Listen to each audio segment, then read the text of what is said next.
Hi, my name is Benedict for Higher Hertz. This time we're going to be looking at Pigments 3 as the case may be, their polychrome software synthesizer. And that's a big name. It's kind of like Reason's Thor, which is polysonic. So that's the fact that they've tagged it this way is going to have some impact on the review and my approach to it. In many ways, Pigments is presented as though it's an everything synth.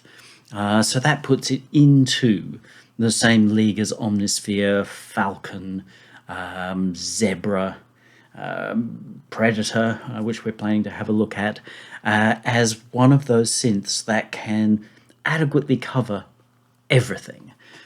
The question is, does it achieve that? Now, Arturia, as we've discussed before from the SQ80 video, they've become one of the really big names in the business. How big a company they actually are, I don't know, but they've become a really big name in the business. They're getting to the point where they kind of almost rival Roland in the sense of awareness of their name and uptake of their products. The sense of like, oh, well, kind of like buying a Toyota Corolla is like you don't need to think about it. You could just buy a Roland or you could just buy an Arturia. There are swings and roundabouts with that.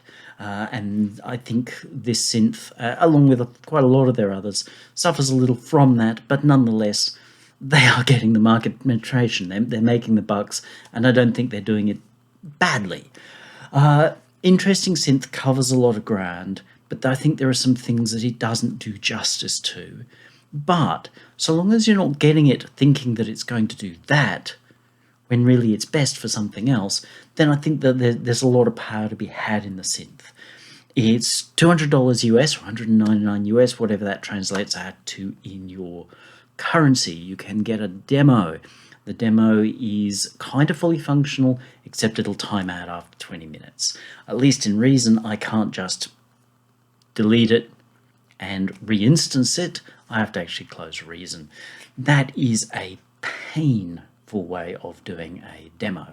I do understand there are some people who get all bent out of shape. How dare it make a psh noise or go silent every however many seconds? But nonetheless, I think it's not, I think, the most elegant way of doing it, because it's such a detailed synth. You need to take time to really build on things. You get to the point where you're, I'm just starting to build on something, and gone.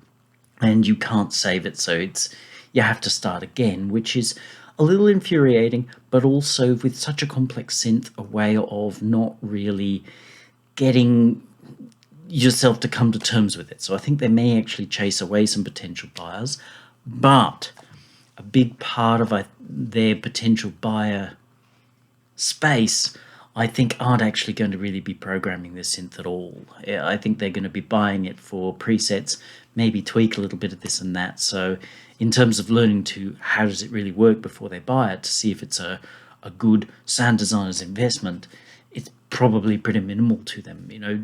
Real serious sound designers are a little uncommon on the ground, and they are chasing, well, the Toyota Corolla of the market. Pigments 3, this is their third go at this synth. That kind of sounds a little condescending, but it hasn't become a huge name.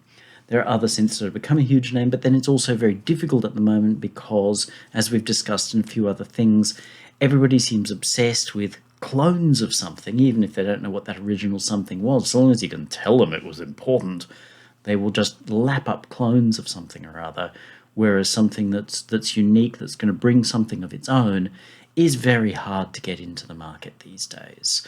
Clones used to be seen as one-trick ponies and lesser to the Uber synth, but Uber synths are a little bit hard to sell at the moment because people are kind of like, I just want it all handed to me, which I think is super sad.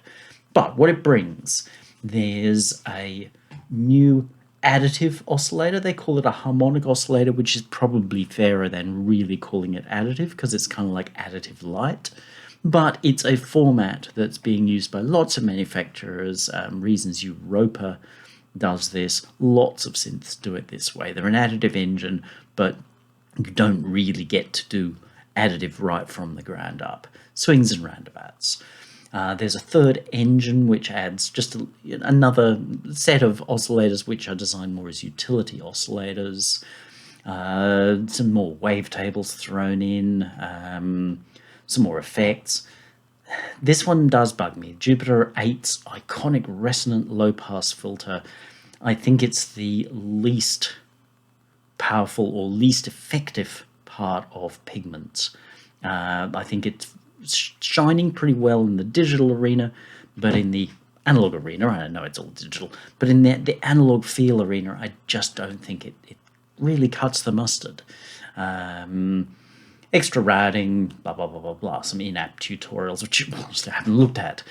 Part of the thing here is that when I do these reviews, I am thinking from the perspective of a 30-year veteran of this, but I'm also trying to think from the perspective of somebody who comes in fairly raw. So going and spending weeks or months reading manuals and YouTubing this, that, and the other, as some people have tried to suggest that I should have done so that I'd come to the conclusion that they want me to come to, is kind of not really in the remit, and also not going to give us the kind of on-the-spot experience. While I'm not trying to run these as a novelty at all, if I were being asked to do this as a novelty, I'd be like, yeah, I'm out of here, thank you.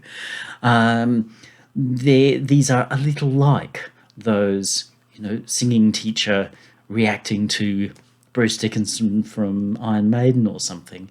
It's that, how does this come across as we first start using it? How's a beginner going to come to terms with this? So there's a lot of high-end stuff in here, and that is really rather cool. There's a lot of power.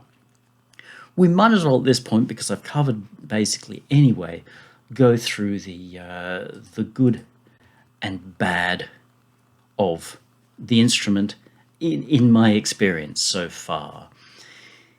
It's got a large architecture. It could be larger, but it's got a large architecture without becoming overwhelming, although for beginners or non-experienced people it may seem a little overwhelming, but it's very visual. And a lot of people are going to feel like that helps them to get their head around it. And if that's the case, then that's a really good thing. So large architecture, which we'll look at, it is in some ways very solid in certain parts of its architecture.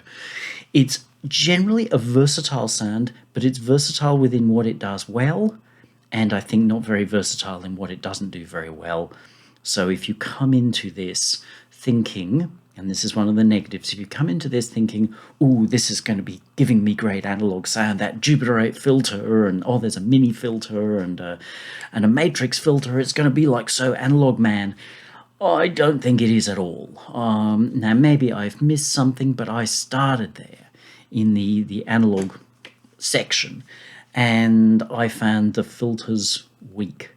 They were safe. Now, that works really nicely in digital sound styles. Weaker filters, polite filters work very nicely in that environment. More complexy, messy analog filters tend not to work very nicely. But I figured, oh, well, there'll be a little bit of this and a little bit of that in the filter options, and particularly the Jupiter 8 should give me a very nice analog filter. I find them all a little weak.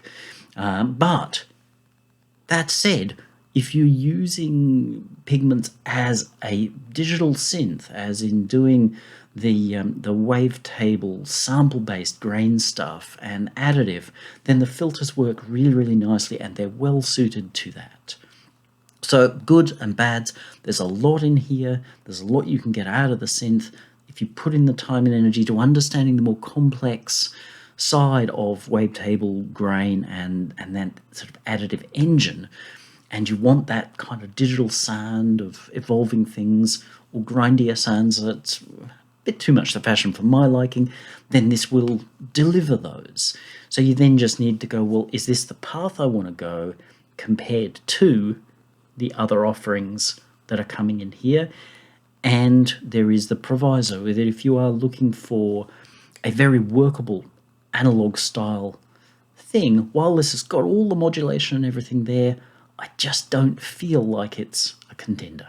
It's almost the Korg of the analog field in the sense that Korg always seemed to have the weaker sound compared to Yamaha and Roland, but a good piece of kit. overview of the instrument. As I said, it's quite visual, but that can also make it complex in some situations. We've got all the different sections. Everything is done in tabs, which is good in some ways, but it's also kind of like musical instruments and tabs, as in like filing structures, always strike me as uncomfortable bedfellows. So like here, I'm looking at my oscillator, and what I see front and center is this, when actually it's this. So there are possibly better ways of doing it than using a structure that belongs with filing and accounting more than with a musical instrument. But everything's there and everything is visual enough. Spend a little bit of time, you will get used to any of these things. I also do find sometimes this everything moving all the time can get a little overwhelming. Now, people will go, oh, but that's great. And that's great if that's great for you. But, and this is not me trying to, flute the pig with the autism card, but being Spectrum, too much unnecessary movement can become a liability for my ability to get my job done. And you might think, oh, well, but that's not relevant. You're just one of those strange auti guys. But let's be realistic.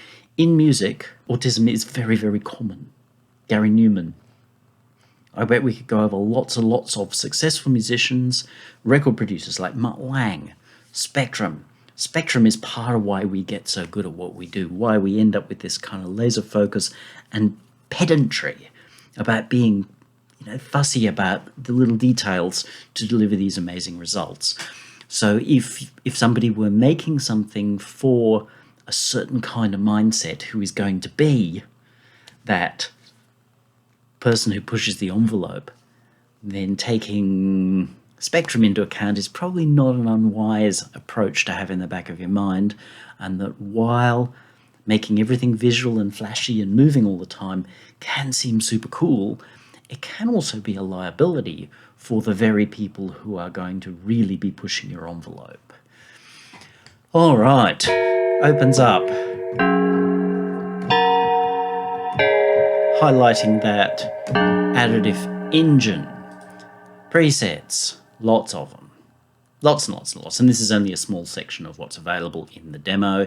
As you know, I am not a preset man. They're there.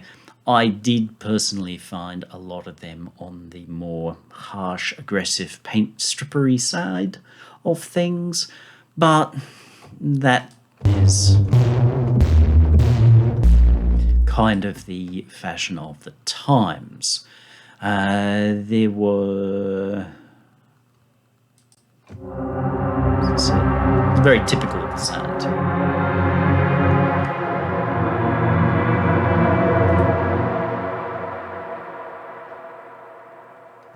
Cave of Swallows, this is one. I thought this was kind of cool.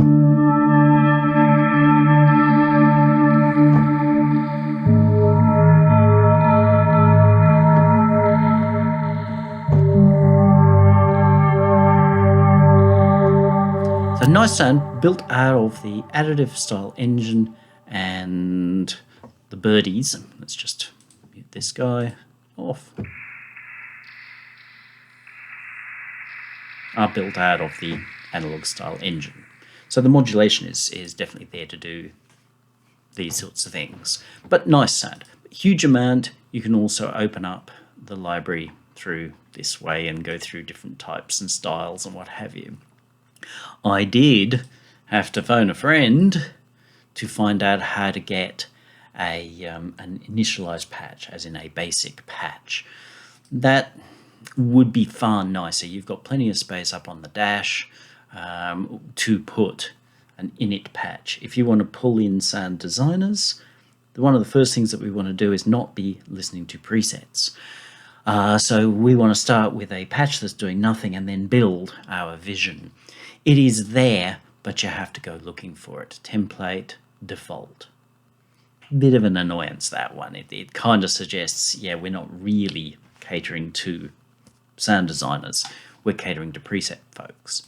So big panel here, we've got all our things inside. We'll go over the modulation in a moment. There's the effects section. Arturia always has lots of effects. As any of you follow me and my reviews, I'm not a big fan of onboard effects.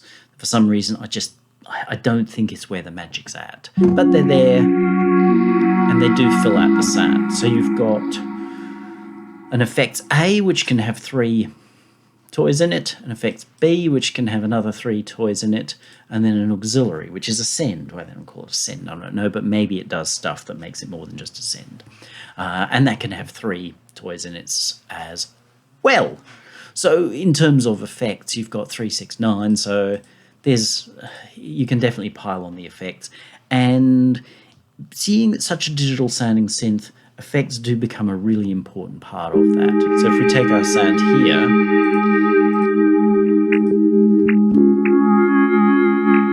yeah, not the same, is it?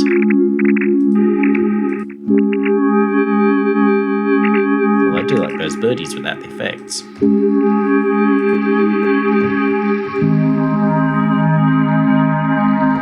So the effects are often going to be a big part of what you do. Just my advice is be careful when making sounds or tweaking sounds or even just choosing sounds to drop into your track, that you don't end up with too many over-affected sounds, so that when it comes time to mixing them, it can be really hard to bring them together, because that can cause some real issues in mixes. Just as I've been getting mixes in from not quite sure what's providing drums, easy drums, superior drums, whatever, one of those, you know, kind of MIDI drum things, and snares and what have you. They're all in stereo. And it's like, seems great when you listen to them on their own or just solo. The kit sounds great. Put them into a mix, and suddenly you're finding you can't locate things properly, and everything's just ugh. So having to kill the stereo. Thank God Reason has a stereo killing thing so that I can narrow down or even kill the stereo in each of those. So just be careful. While these sounds will give you massive panoramas, especially with this kind of stuff, you can end up with some serious issues when you come to mix it down, then wonder why you can't mix it down nicely, why they seem to fight with each other, and you can be trying to carve out EQ spaces and this, that, and the other, and it's just your stereos are treading all over each other. So if you've got, you know, even like 4 or 5 things with heavy stereo, trying to put them together, it's just like rolling carpets on top of carpets on top of carpets, and then going, why can't I see the floor anymore? So swings and roundabouts, go carefully. There's also a sequence page, which I have not got into and will not discuss here at all, because I just don't want to. I don't love sequences built into sounds. I will use them sometimes. Plus, generally, these things need a whole episode all on their own. But that shows you basically what you've got in terms of access to things. Oh, and there's also some settings over on the side. And there's MPE stuff in there as well, and access to tutorials. I did look at some of the video stuff, and they're fairly well presented, possibly move fast, but one of the problems is that everybody wants to move everything to move fast. If they can't watch, you know, how to in 2 minutes, then they're just not going to watch it, which is a real shame, because 30 years in, I'm still learning how stuff goes. And 2-minute tuts will never get you there. Rightio, refreshing to make sure you don't get dropped out with this 20-minute thing. Firstly, I'm going to look at the modulation system. I'm going to show you how the modulation system works. It's very much front and center of what happens here. It's different. There have been transmod systems in I can't remember the name of them, FX expansion, I think it was, transmod. There have been a few ways of people trying to work out how can we do modulation that's versatile, is expansive, as in we're not stuck with just 4 slots, which run out almost instantly, but the people who don't want to feel all kind of Euro-racky are also going to feel like they can get the job done with. And this is an interesting take and generally works really, really nicely. But if you first come into it, you might be like, how does that work? So let's just take one oscillator. Let's filter that a little bit. So let's now go to envelope 2. One is the VCA. Now there are a couple of ways of getting modulation at this point. Actually, let's just open up our envelope. So that's it here. We can be, let's click out of there. We can be here and you see the plus button. Plus now means that I go to the source that I want. Ooh, and I have modulation. If I click somewhere outside of anything, modulation assigned mode no longer happening. If I click envelope 2's header, then it will show me what is happening in real time. There's those little displays that I said can kind of catch up on you.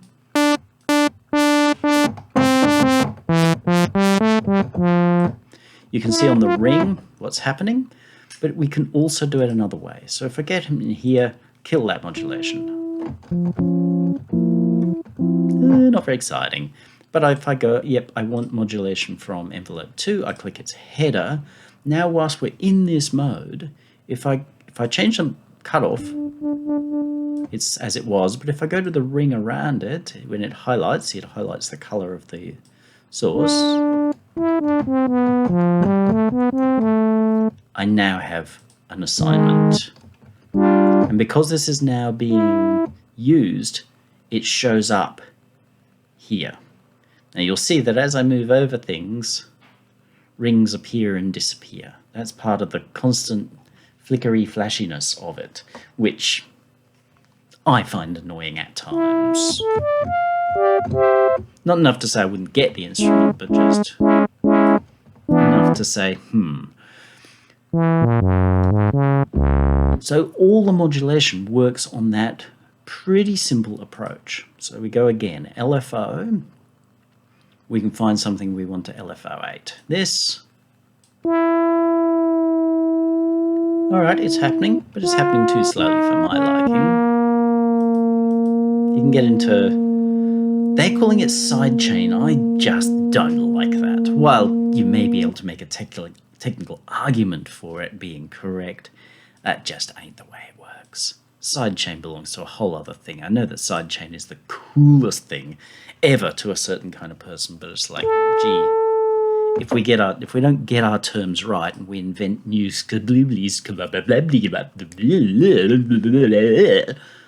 you have no idea what anyone's talking about, and it really, obviously, well, it annoys me to no end when people use a wrong term or invent new terms that they think is uber cool. When, you know what, there's always been a term, and if you talk to a professional, they will know what the real terms are. I know there'll be plenty of young professionals who want to use the wrong terms to prove how they is, but we're having some issues. This is why in medicine, when you go into medicine, they make you learn Latin terms. And if you try to say to them, oh, look, can you hand me the pointy thing so that I can, disconnect the this bone from the that bone? You fail. Why? Because you can't be in operating theatre or talking to another doctor and give vague, made-up terms. His trouser bone was a bit woohoo. It's not going to cut it because it needs to be fact. And music, some things need to be fact. The technical things are just fact. So here we have modulation assigned to oscillator 1,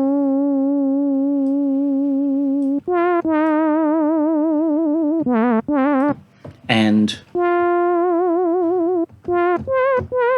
modifier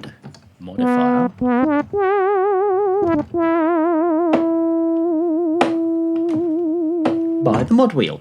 That's the source. So it has the functionality there, it's just misnamed.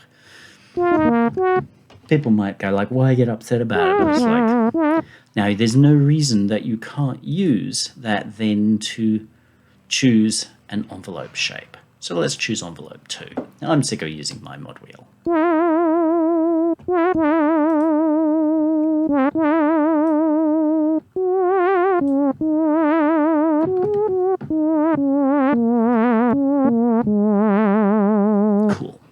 So the modulation system is nice. You just sort of have to come to terms with it, work out how it works. But if we click on a source, then we can see what it's doing. It's, in this case, our envelope 2 is handling filter cutoff. Woo, look at it go. It's also being the modifier for the LFO, which is here. Cool. So it's a system that you'll need to play with a couple of times to get your head around, because one of the problems is it's actually harder to see the real overview of what's going on because things are hidden. While you might go, oh, but it's very visual now, a lot of what's actually going on is actually hidden. At least with a Euro rack or whatever, you've got wires plugged from there to there. So if you know that you always use the red wire for things that are going to be filtery, then you've got your system, you can see where your red wires are going, and the more you understand the system, the more you can actually just look at a spaghetti thing and go, yeah, I know what that's doing. You don't even need to go, you know what it's doing. This actually obscures a lot of it. A matrix, you know, that sort of spreadsheet thing may look a bit dull compared to this, but again, once somebody who knows what they're doing looks at it, then go, okay, I can see what's going on. Here, it's hard to see what's going on, but it's very visual. So that's the analog engine. As I said, we're not going to cover it a lot. I may be missing something, but my feeling is that it's probably not the most powerful part of this instrument, despite the fact that you can have lots of modulation happening. But there's more to analog than modulation. Oscillators. I think we'll fit the oscillators in without this having a cow. So the options are, we've got 3 engines. Engine 1, Engine 2, and then this utility engine, which we'll come back to. Engine 1 and 2 are essentially the same as each other, and you can choose what type of synthesis you want. So what they're calling analog, wavetable, a sample, which can then be grained, and their harmonic or additive engine. Inside the analog, yes, you have unison.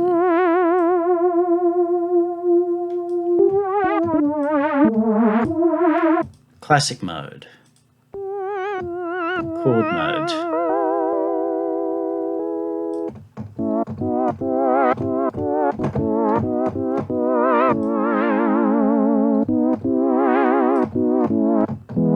So you can do house organ stuff really easily if that's what you're looking to do. And then a super saw mode, which does sound really nice. But just understand, super saw and analog have nothing to do with each other. Super saw is a digital synthesis style, as is unison in the way that we commonly hear it these days. So if you go, oh, well, I'll add like 48 layers of unison, and then go like, yeah, I've analogued it, man. Nah, you've just digitalated it. But it's there, and they are nicely done. They do sound good. We can FM. We can obviously retune. We can sync. We can FM things to each other. Bring in our different oscillators.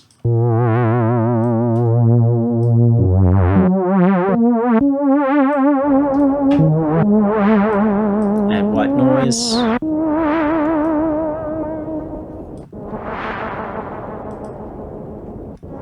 Let's get rid of that noise.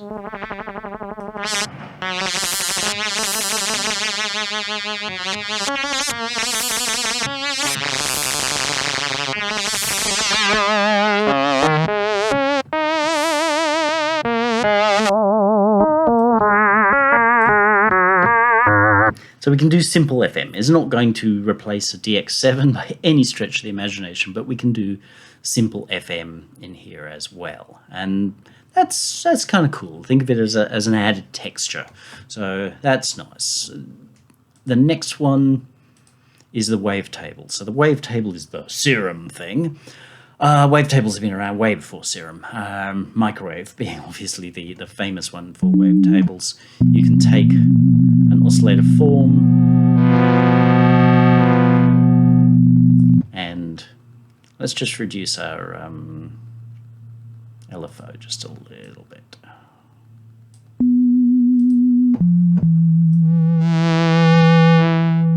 So depending upon what part of the wave it's reading will be what we hear. And there are lots and lots of different types of waveforms, which will allow you to audition them without closing.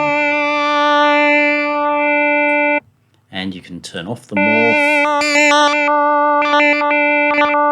So sometimes when the morph is on, you will end up with a smoother flow. Sometimes, depending upon how the wavetable has been designed, with it off, you can get this chunky jump from one place to another. So obviously with a slow LFO or slow envelope or something like that, then you've got the ability to have these moving textures because they're moving from the oscillator. A lot of people think that with analog synthesis you can't do that with analog synthesis, but that's just probably because they've only played with the Juno 106 or something and not realised what you really can and should do. But it's just a different way of doing it, and it's much easier in digital to do this kind of stuff. You can view that in 2D mode. So we're seeing the waveform as we should see the waveform, or you can go into the very, very sexy waterfall method. Just don't fall for the waterfall method as being necessarily better.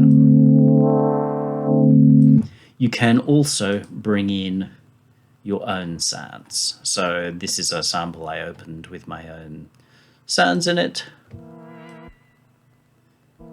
which will obviously give us different sorts of outcomes. So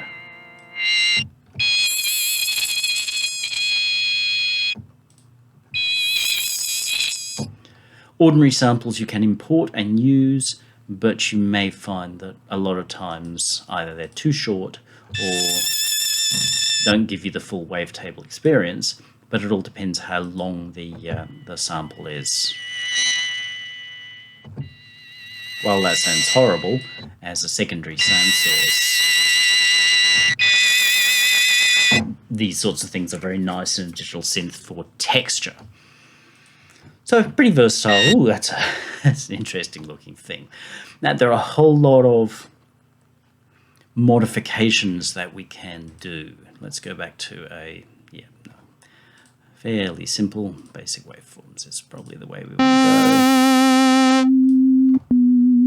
We can then add in FM, phase mod. What their difference between the two is, I'm not entirely sure. Phase distortion. So that's similar to the Casio CZ, but this doesn't nail the CZ in any particular form.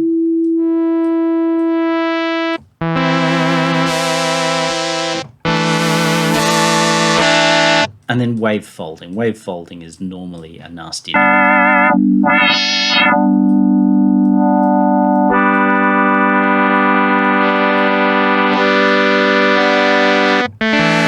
a little from everyone, and our sine wave has become quite interesting. A little but that's the nature of digital synthesis, which is part of why you actually want nice, smooth filters, because otherwise, if your filter's adding nastiness, then you just get hard, not nice at all.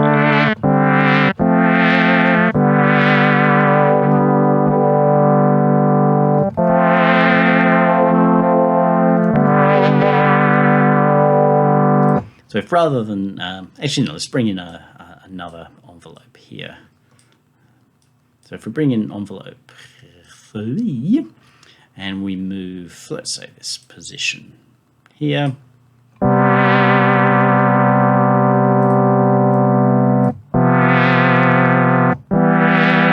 Probably a little slow.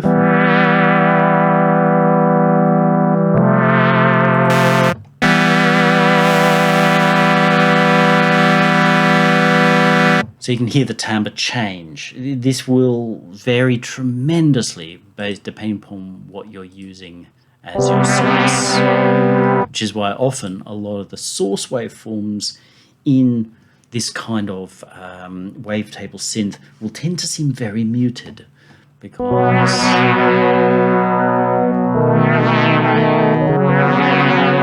you're going to do more stuff to them later, and if they're too aggressive to start with, it gets nasty.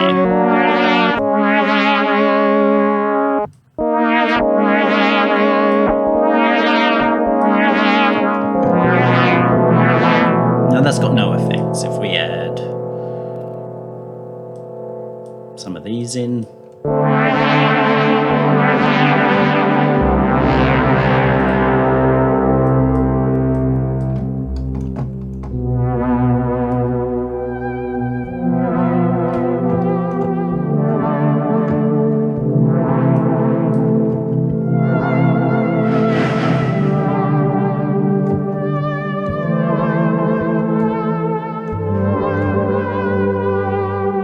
we get these really nice, interesting textures, and that's cool. Of course, we can get into the whole unison thing.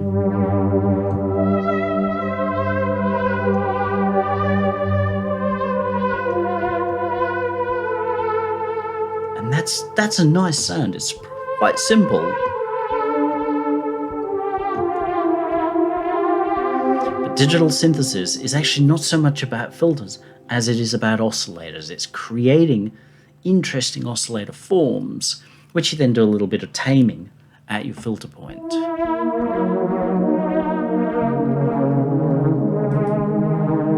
And the effects and things like unisons make them far more listenable.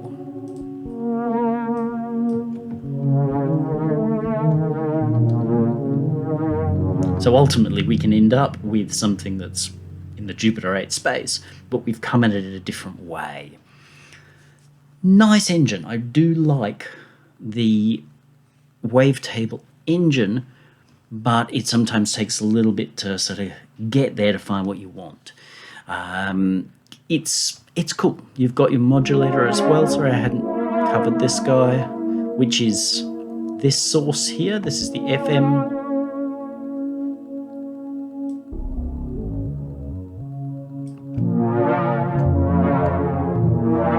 So if we pulled in another LFO and modulate, say, this.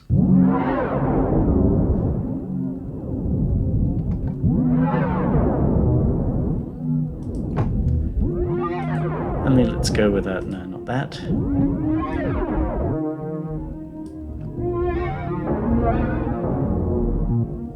Probably need a where are they? I thought they were in here somewhere. Or random might be better. Where are they? Okay, maybe they're not in here.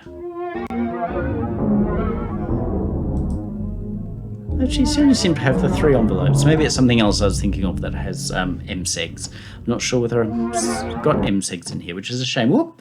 Well, we shall take a little pause now. All right, moving forward, we might as well move to the sample section. I quite like the sample section. There are some cool things it'll do. It is not a fully fledged sample playing machine. It's far more of a, what can we pull out of this sample synthesizer, which is good. I like that. You know, the whole, you know, let's have lots of round robins of this, that, and the other and pretend we're playing the real instrument form of sampling has its uses, but I'm not a massive fan of that. I'm far more interested in the, what can we pull out of this as an oscillator? So here's one of my own, made somewhere or other for something, who knows.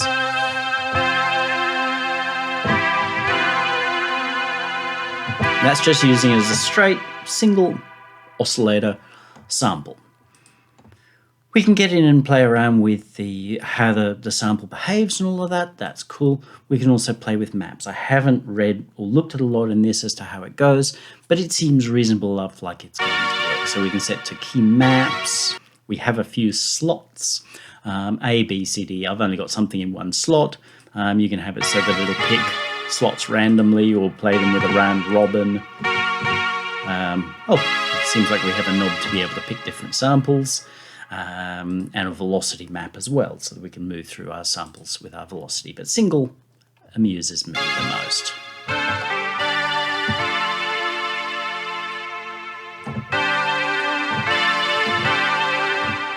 We can put that into unison.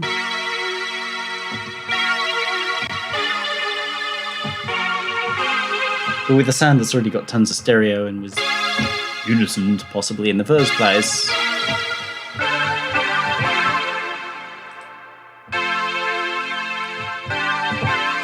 there isn't a lot to be picked up on there. So we go back to our single one. Sample grains. This is where it gets interesting. When we move it into the granular mode,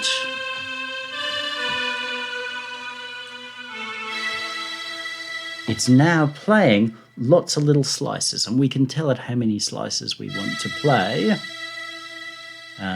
With density, we'll play more slices. We can tell it what shape of envelope we want each slice to have. So this shape is the starts at nothing, gets loud, falls to nothing kind of shape. We can move through different shapes. Gaussian shapes often nice and comfortable. We can set how tightly or how far from our center or start point we want these to range. So kind of like chickens wandering around looking for grain on the ground, we can say to them we only want you to stay real close, or we're happy to let you wander a long way away.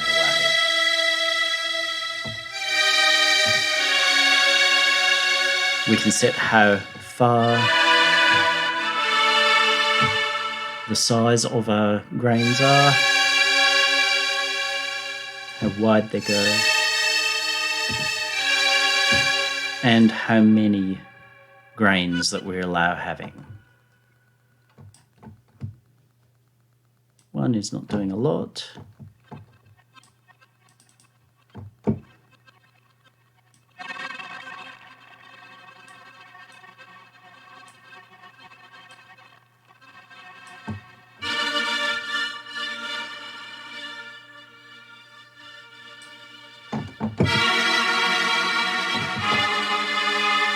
And obviously the more we have, the smoother that sound is going to be. So with this, how they're panning out. Direction, forward, backwards. Any combination thereof. If you're going to have each individual grain play back at a different pitch, and how far you want them, again, to wander from the starting point.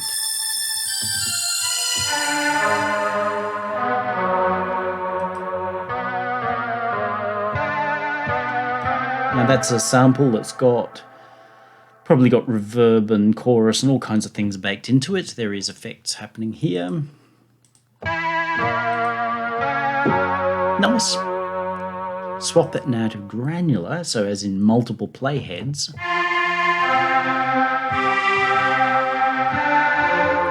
Really riches itself up. Let's look at if we unison it as well.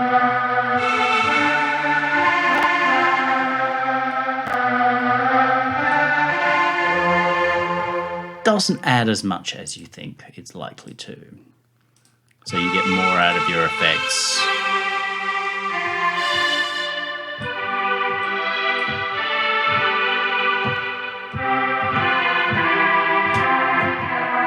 And the sounds that you feed it really can be anything.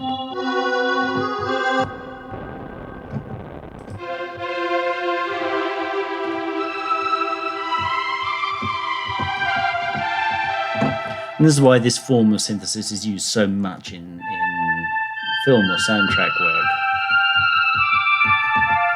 It's almost like a lazy man's way of getting really thick, rich sounds. Or strange, farty sounds.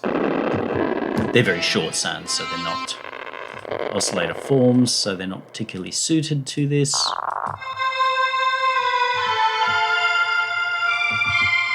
That's nice.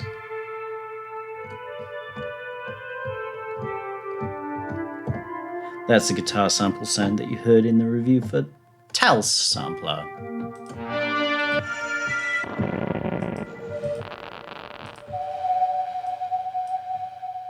These sorts of sounds work out nicely. It's a complex sound. Let's turn off our grain.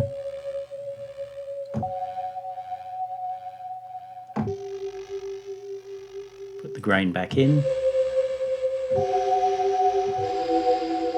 So we get a lot of variety in that. Again, the unisons don't add an awful lot. But the grain engine, although reasonably simple in here, does work really rather nicely.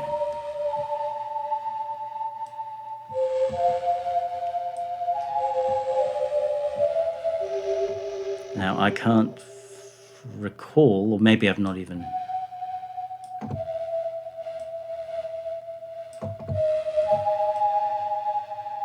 Modulator, I can't remember what it does in this. I know it provides the FM in the wavetable form, but in the sample form, it's there, so we must assume it's going to do something.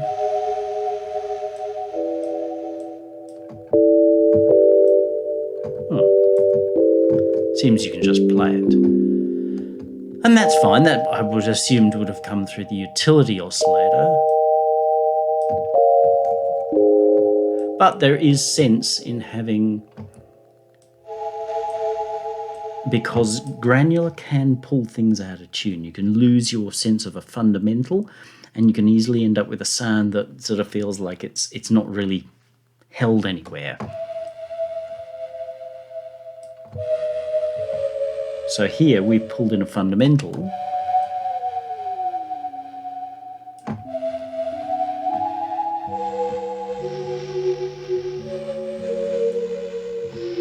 And it just helps say to the sound, here you go. Like if you're struggling in mixing with a group of singers and some of them are a little loose on their tuning, rather than reaching for auto-tune and hammering them, find who's in tune, put them in the center, make them the lead of that section, and then cozy the others up to them. You can probably use half or even less auto-tune because people will gravitate towards what's right, what's in tune, and the others will be then kind of pulled up to being in tune with that person. So rather than going, oh, but they're out of tune, I need to make them perfectly in tune, they're going to sound really terrible by the time you've done that because people are out of tune, never end up in tune. You can just use the association principle, and that's what this is. You can put in a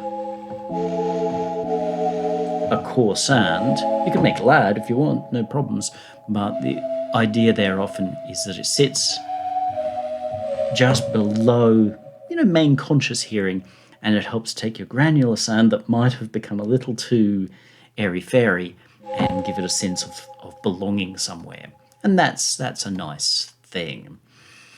We've got a little bit of time, so let's, before we go on to the Harmonic Engine, look at this Utility Engine.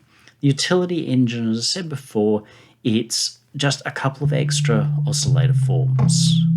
So you have very simple VA style oscillator. So just as we were doing here with the sample on, we can pull that out. Where is it?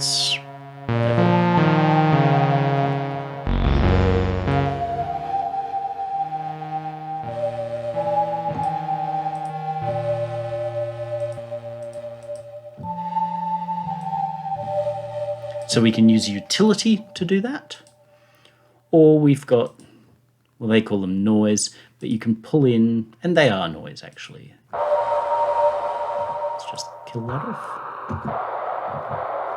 Extra samples. So, interesting.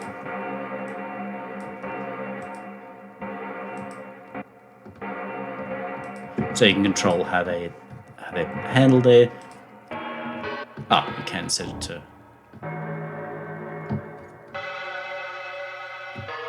So you can set them to key follow or not key follow. This was primarily set up for noise, and noise shouldn't key follow. But let's turn this off for the moment, turn on our sample engine.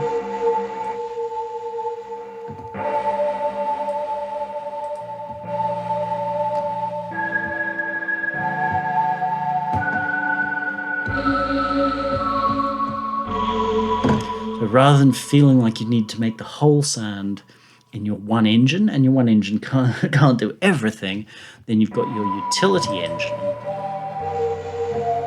which you can use as fairly simple oscillator forms or sample forms to add an extra something or other.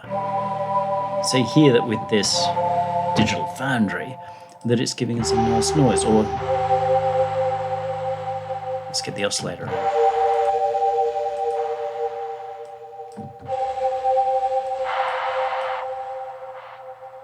And if we only want some of the sound, they've got a basic filtering on them. So nicely thought through. Not the same power as having lots of oscillators, but we've got so many oscillators in here already that they are just extras which are likely to be used in this sort of a way. Yes, it limits what you might use them for. However, with a bit of care, there's absolutely no reason why you couldn't use these to build a very, very workable sound without the first two engines. So either way, they're a really nice addition to give you a lot more power out of these engines, which on their own can feel a little incomplete.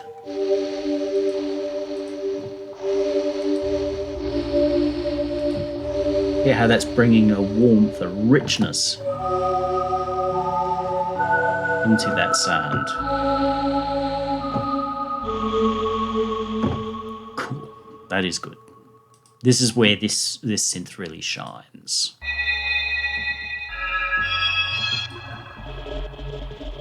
Ah, that's the mini pops.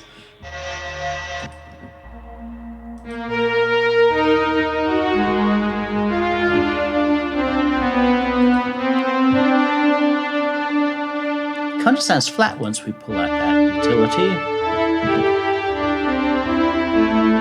So that borrows a lot from where we talked about the D50 approach to putting the little sample on the front of the synthesis.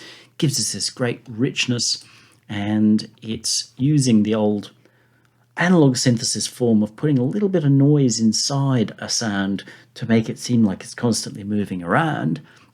Only we can use far more complex forms of noise by pulling in samples. And we could use whatever we wanted. We could use my tune samples or not, or tune them, not tune them, anything that comes in. But noise type things will bring a character and a movement.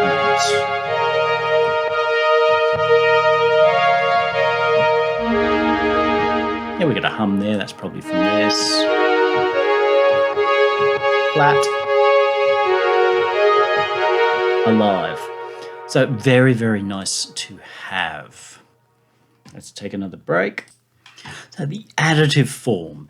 This is additive light, as I said before. A true additive synth is actually pretty rare. I don't know of one offhand, maybe Falcon, where you can go in and actually control every single partial very easily. There are some where you can do some of it, but true hardcore additive synthesis is really hard work, and so most people don't use it. And it very easily sounds awful, so most people don't use it. However, in the last few years, there have been, well, it's probably more than that now, if you have a 10, there have been people who've come up with ways to take that style, overlay kind of, and then this is unkind, but kind of the equivalent of the bunny ears on Facebook or Instagram photos, so that you can do some manipulation at the additive level, getting some of the additive sound and feel, the versatility of it, without having to build everything from scratch. So downside is you can't build things from scratch here, but you can use that understanding to modify things. Initially, when you come in, you'll probably be like, I don't know what any of this does, and it's going to kind of do your head in, but play with it and get an understanding of what real additive is, and then you'll start to see or feel the power of it. On its own, it's prone to sounding kind of nasty. This is the nature of the beast. We can choose how many partials we want and how many of them sound, which means we can use that as a very simple kind of filtering system. 16. Yeah, it's got this very digital sound.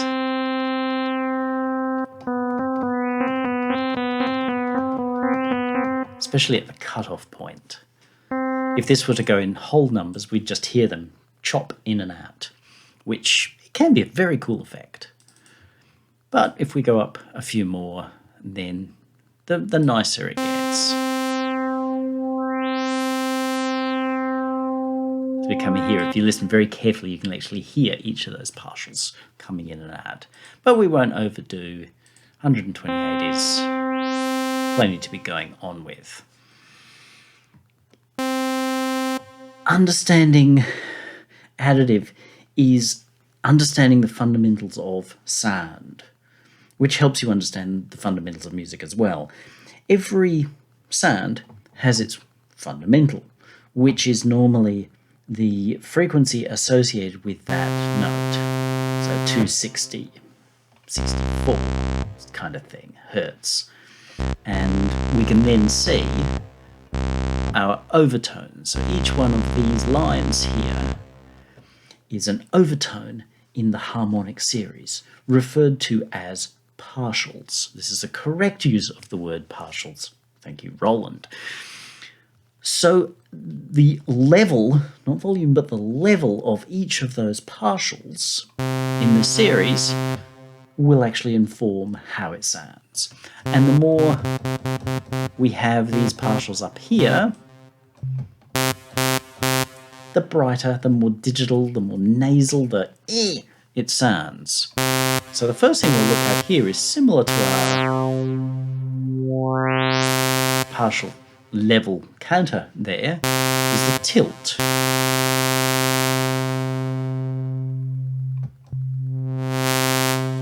Kind of like a nicer filter. So the tilt is their own term, but what that does is tilt the balance. So by default, generally your partials get quieter the higher they go.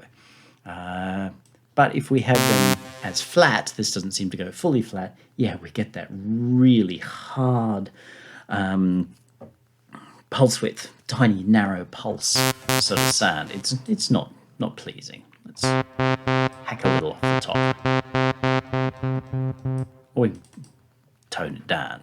Their parity in the shape section controls whether we're hearing the odds or the evens. So we can change the balance of odd or even harmonics.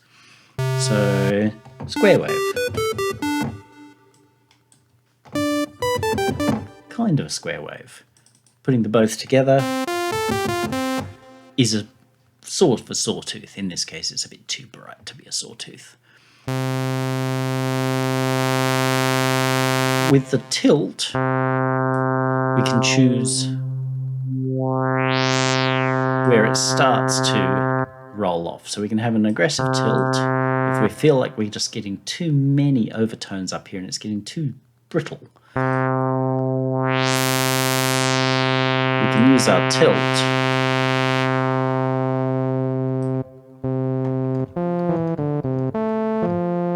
to control that sound. That starts to become quite nice with a little bit of filtering.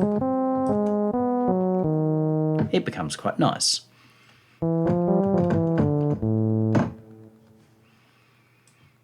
So we'll take a little bit to kind of get your head around how this goes.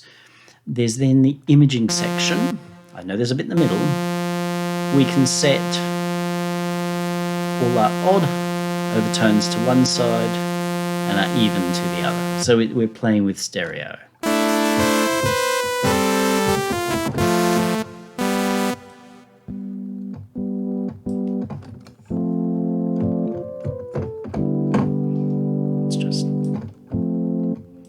Envelope 2, let's give ourselves a little bit of play.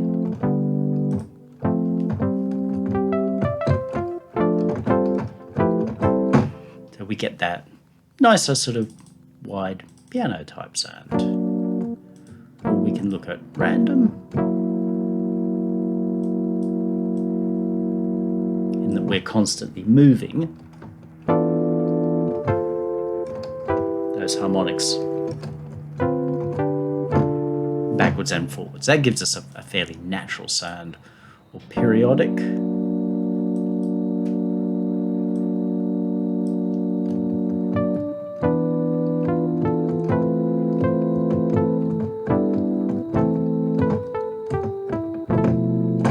They're all going to seem artificial in their own way, but they're kind of cool sometimes. Just don't rely on them too much.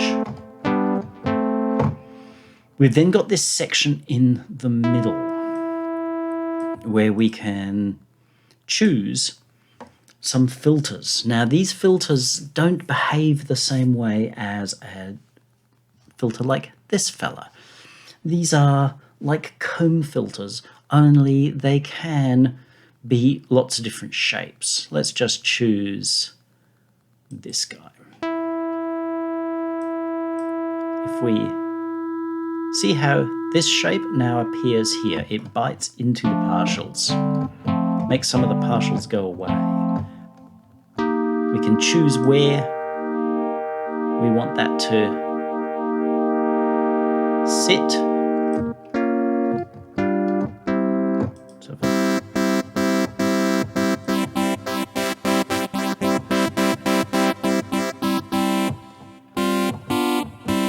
if I like that sound, okay.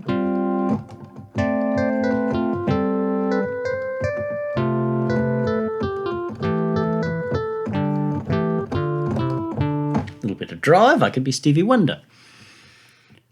You've also got a second source. So we've got that one there, so let's go over to that one. Really cool.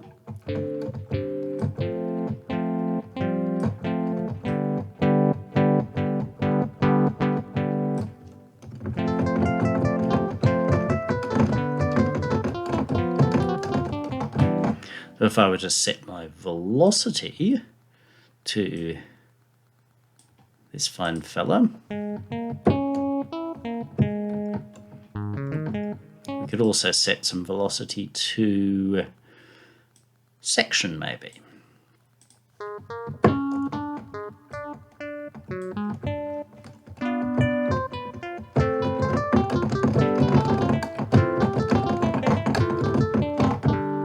Now I'm cooler than Stevie Wonder. So it's the movement that this can all be about. If we were to split this out,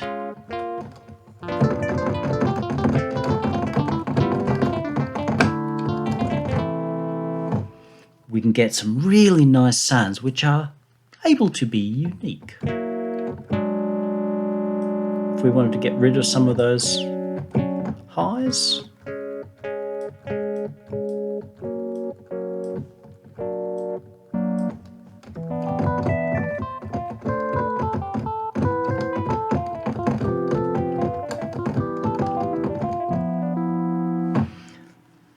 that's where Additive really shines. Additive also shines when we get into pads. So if we change our Evan Lop shape,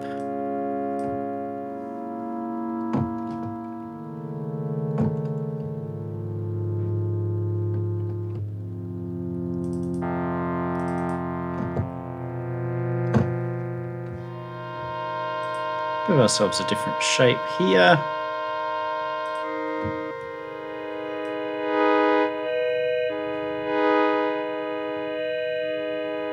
Yeah, a little from column A, from column B.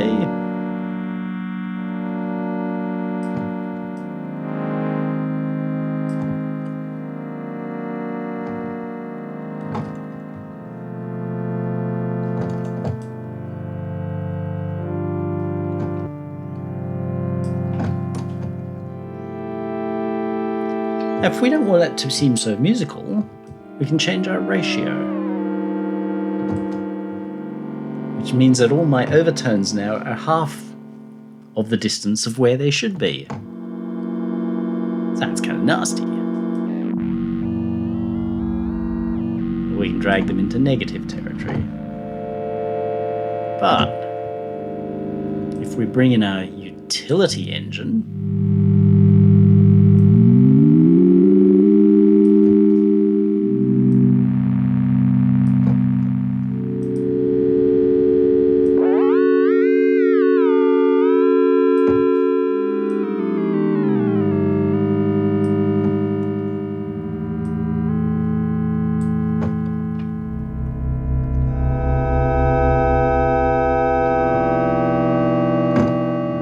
we might want some more movement with that.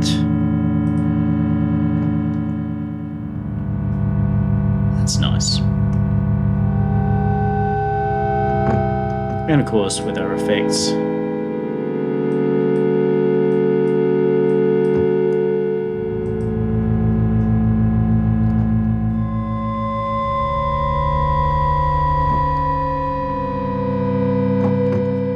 and that's with virtually no movement going on in here at all.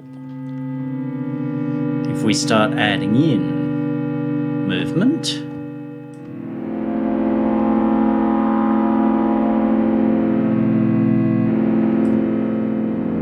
then it gets kind of interesting. We can also get into window,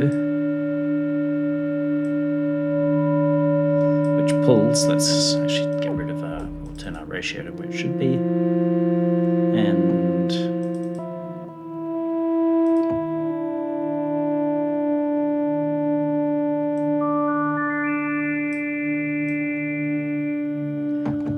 we can pick a section of partials, so we can choose that to be very small, one or many.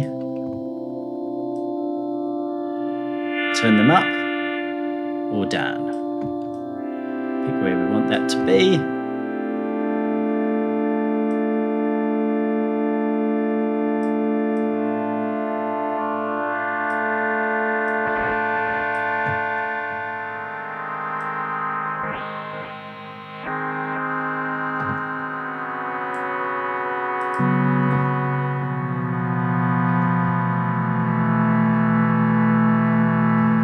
And that's how you get a lot of those nice spectrally sounds. You have to work out how to find what you want from this. Is it my favorite harmonic engine? I don't think so, but I think it takes time for any harmonic engine to be your favorite because you've got to work out the tools. I would say I'm a little saddened by the limit here, that they've only given you a few things, and if we were to compare to, say, Europa, you have to buy a reason to get it, that has MSEGs, so you can set up your multi-stage envelopes to actually become the things that rip into your sound, which of course is nicer than just being set with presets.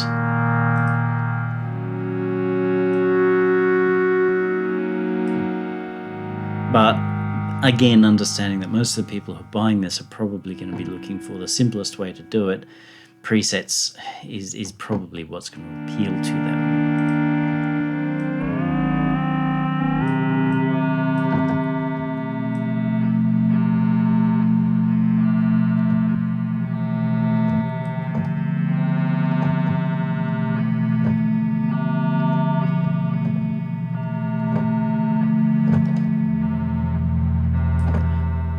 Turn off the, sorry, I want the utility engine on, especially if we go for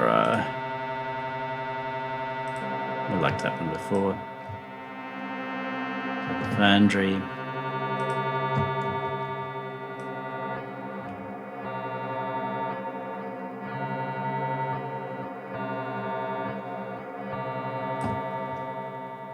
I could be making sounds for Newcomb 48 or something like that. It's where a lot of these sorts of things get done in engines like this. So really, really nice and good for that. So conclusion, is this for you? That's going to depend on what you want. Again, I may be missing something. but I didn't feel like when I spent time with the virtual engine, the analog engine, that I was really getting an analog-y feel from this thing at all, despite the fact that it does have drift and what have you. On paper, it looks good. Sonically, if you get what you want, brilliant, but I don't think it's its strength. I think its strength lies in particularly, and it's out of here again. I think its strength lies particularly in the digital sphere, which is going to be a combination of your wavetable, your sample grain. Like the grain oscillator is kind of cool. It's not the most advanced out there, but it's kind of cool. And the additive, again, not the most advanced out there, but it's kind of cool. So it allows you to dip your toes in all of those things, get a little bit of those happening all at once. And you see me only use one oscillator at a time, sometimes with the addition of the utility engine. Now, if you're running both engines, which means that you could be running a wavetable and a sample grain, and then you're going to get quite a rich sound already. And then if you fill in the gaps with that utility, then I think that there's a lot of potential to be making very interesting, moving, sweeping sounds. If that is your bell of wax, you can get into making them sound paint strippery in your effects sections. You've got all the bit crushers and what have you to nastify the sound that's there, and being quite digital, you can get nasty enough sounds out of this before you even start nastifying them. So in that sense, if that's the sound that or the feel that you're looking for on a relatively easy to use engine, then I think Pigments offers a lot, bearing in mind that if you were to go to something like Falcon, you're looking at, I think it's $350 US against the 200 here. If you go to Reason to get Europa plus everything else that comes with it, which is your effects and other synths and what have you, which is sort of the same as what's in here, only more expansive, and you've got to plug it all together, then you're looking at 400. So in terms of, say, half the price for something that for most people is going to be a reasonably simple way to pull in those timbres, those kinds of sounds, then I think that it's an attractive option. Is it the best option? Who knows? That's your business to work out. Is it a bad machine? Not at all. It's an interesting machine that delivers a certain kind of style, a certain kind of feel. Again, I'm going to say from my experience, probably more on the digital side of things than the analog side of things, so don't come in thinking that you're going to get a Jupiter 8 sounding machine. You'll probably find your way to getting some of that, but I think overall it's always going to sound a little bit digital. But if you're prepared to work with that, or you want that sound, this does that really quite nicely, especially with the addition of that utility engine that just lets you add in some extra sound effects or tones or timbres that just add that extra depth and sparkle to your sound. All right, if you have any questions, ask them down below, preferably after hitting the subscribe yourself button. You can always pop over to highhertz.com as well. Otherwise, you have a great day now.